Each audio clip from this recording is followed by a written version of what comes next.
Hi, my name is Cierra Freeman. I'm the Vice President of Fundraising and Philanthropy for the Home and School Council of Philadelphia. Thank you for attending the fundraising taping. Today, we're going to cover a number of things, primarily how to fundraise. We're also going to touch on the reasons why you fundraise. Of course, we already have those. I'm sure every home and school association has 1,001 things that they need money for. But we're going to talk more about how to convey that message to your parents, to your teachers, to the administration, and to your community at large to get more people to donate more time and more money to your fundraising efforts. Lastly, we're going to talk about how to wrap all of those things up in a nice and tidy bow. How to show your appreciation for those that have volunteered to help and for those that have donated money, and how to make sure that you have some individuals to go back to for any upcoming fundraising efforts or into the next fundraising year. So let's get started. Oh, also, we're going to cover some fundraising ideas as well. In the recent past, Philly School News posted an article from chalkbeat.org. In this article, there was a teacher talking about the importance and the differences in fundraising, what that looks like from school to school, more specifically, comparing private school and public school fundraising and parental efforts. But for the purposes of this video, we're going to talk more about and lean into the article where they talk more about what parents can accomplish when fundraising. I'm going to read through and loosely paraphrase some of the things that were said. The parents made sure that we could afford the necessary supplies for our classrooms and then some, offering grants of up to $1,000 per teacher per year. They made our 100-year-old school building bearable, raising the funds to update the counseling center, fix up the lunchroom, plant a garden, buy window fans, decorate the hallways. They made sure that when we stayed late for parent conferences, we were well fed with dinner and dessert, that our staff meetings and break rooms were well supplied with snacks and coffee.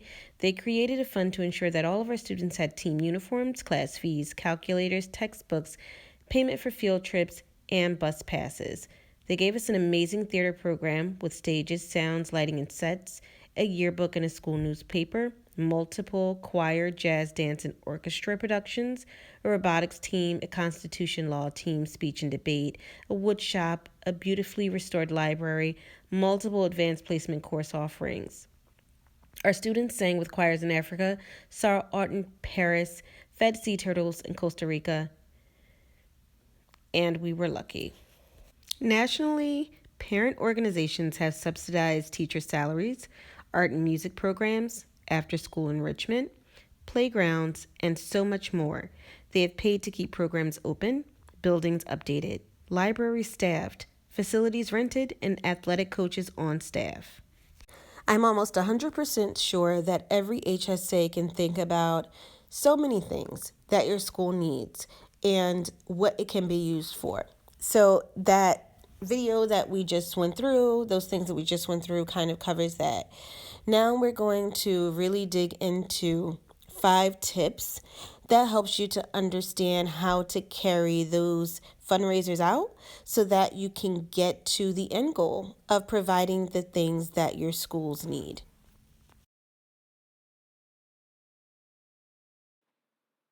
Tip number 1, create an effective campaign. Now, this is easy if you're looking at last year's numbers. However, if your organization does not have last year's numbers to go on, your HSA doesn't, then it's very important to ask into what the wants are for the school and the fundraisers they want to do, and then trying to figure out what you need to do around that and creating a budget around that. So let's go back here and really pay attention to 1.1, which is look back at last year's numbers. How many donations did you receive? How often are these supporters engaging with your organization? How many major gifts did you receive? How did you follow up with donors afterward? All very important things. Looking back at history tells you more of what your needs will be in the future. Again, if you don't have these figures from your HSA, it's good to make inferences here. and try to come up with a projected budget and projected idea and projected timeline. Uh, 1.2 is set fundraising goals. You want to use the SMART method: specific, measurable, attainable, relevant, and time based. So your goals should be specific. It's easy to know when you reach your goals. Again, making sure that all of your things are set up there. Attainable, relevant, and time based. Also, tell emotional stories through your campaign. Very important. You want to connect to the donor. You should use language that makes the most sense for you, meaning the people that are talking to the donors individually use the information that makes the most sense. And also, making sure that you're getting their buy in and tying that all back in at the end of the conversation. Definitely put them at the center of your campaign, the donors, um, because just doing this can help you to get more donations and making sure that you're getting to the place that you want to be with your donor pool overall and with donations specifically. You definitely want to customize your outreach through donor segmentation. What that means is identifying the individuals that have donated before, making sure that you know when they donated, how much they donated, and to what fundraising efforts they donated, so that you can come back around when that same fundraiser comes back around, or maybe catching something or sending something that may be adjacent to that thing or something that they may also be interested in donating to as well. This also helps you to identify where you need to get new fundraisers or, I'm sorry, new donors in so that you can kind of move it around a bit so you're not continuously going to those same individuals who have donated before. So, this part is really, really important because in order for you to know moving forward what your need may be, you need to know what was in the past there. The second thing is just making sure that you're sharing information with the individuals that have donated, with the parents and teachers and the administration. They like charts, bar graphs, line graphs. That's important for them to see these things so that they know where they are in the giving. And you can share dollar amounts for the fundraisers, or you can say, we're this far away from having all the textbooks we need or all the uniforms we need or whatever it is that you're doing your fundraiser for. Very important. People love to see that. You also want to make sure that you're using your communication effectively. Are you making sure to share across your social media platforms? Are you sharing often, consistently, keeping people updated that way? Those are all things that are very important to attracting new donors too. And the offline communication is just as important. Send a flyer home in the kid's bag. Post something up at the school. Have the principal make an announcement. Reach out to parents through the Remind app, whether that's by voice or through text messaging. Whatever modalities you have to reach people, you definitely want to use those things as well. Also, you want to reach out to corporations that way. You want to, send something through the mail, pop over to the organizations. Those are all very important. Another way is that you can use Facebook ads and Google ads.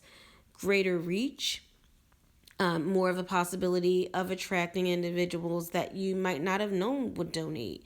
A better way to reach individuals that are within your school network, but maybe 2 or 3 times removed. So that is an effective way to look at things as well.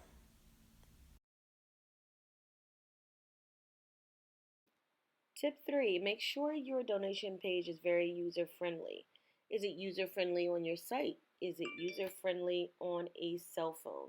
You definitely want to make sure that the buttons are where they can be easily seen and that even you're connecting that back to where your donors can see that they've donated and maybe a chart or graph or something showing how the donations are growing over time and helping you get closer to your goal, because donors like to see that, and it gives the school, the HSA, the students, the staff and faculty, and even the donors motivation in the donation process.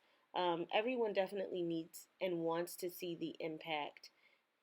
So again, make the donor page very easy to use, and make it fun for everyone, and where everyone can see the impact that they're making individually and as a whole for your school.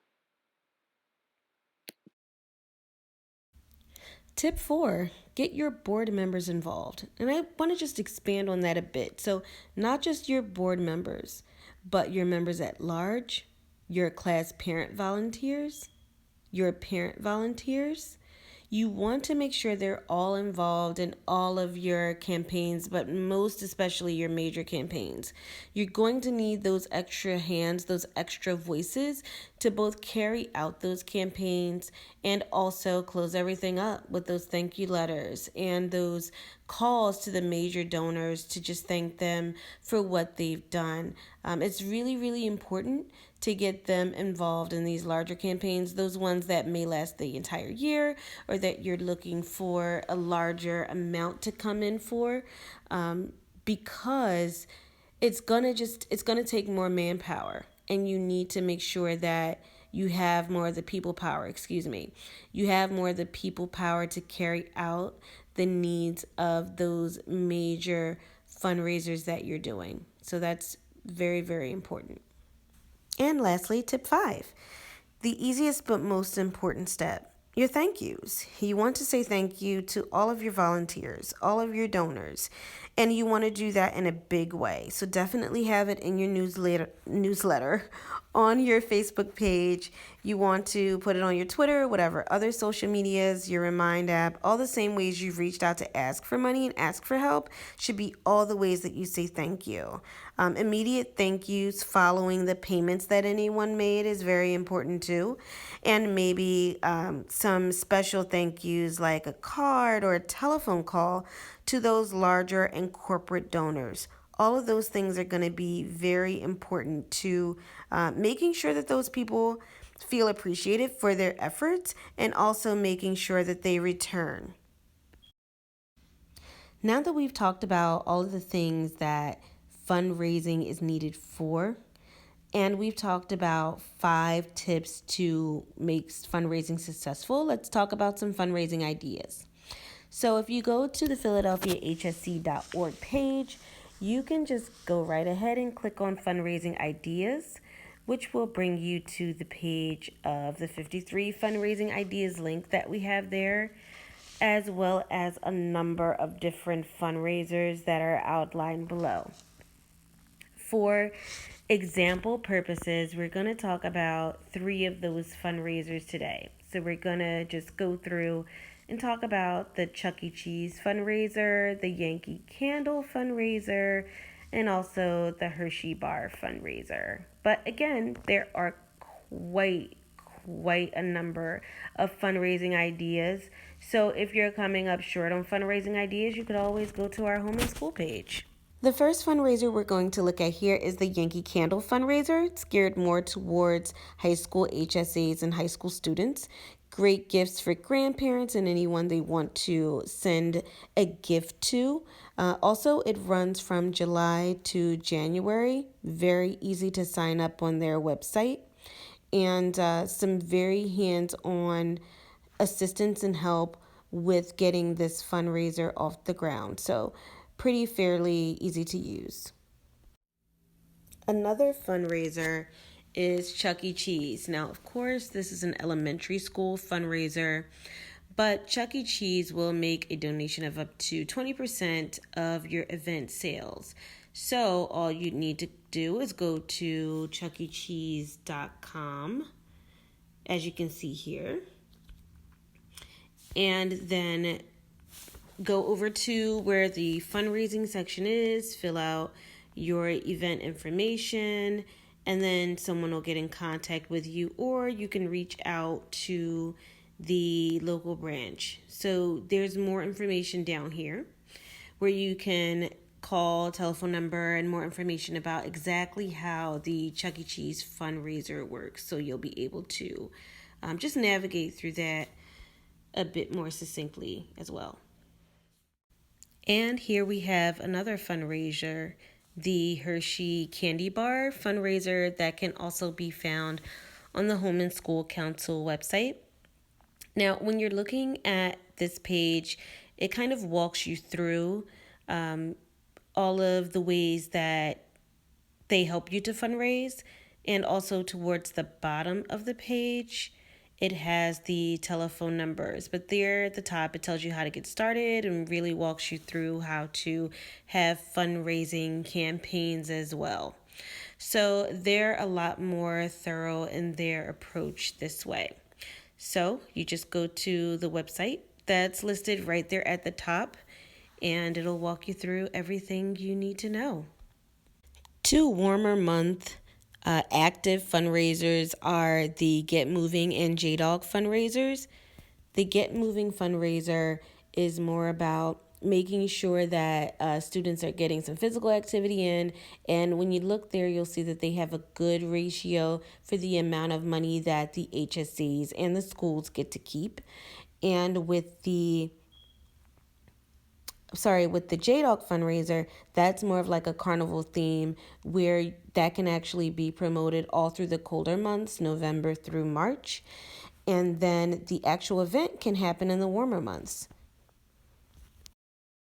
These next few fundraisers are more online based and in person based. So at the bottom there, you'll see the talent show where, you can kind of charge whatever and students can come up and showcase their talents. You can do an evening one, maybe one during the day for only students, however your HSA wants to work it. The other fundraisers that you see there, like Target, Kohl's, and one that's not mentioned is an Amazon account that can all be connected with your 501c3 and your HSA. With smile.amazon.com, once you register your home and school with Amazon, a portion or up to $1, I believe it is, goes back into your school, donated each time someone buys something off of Amazon. The Target and the Kohl's ones are comparable, definitely things that you want to sign up for as an HSA, and that's a way to bring money in and bring donations in as well to your school each time someone is online or in person and they're shopping.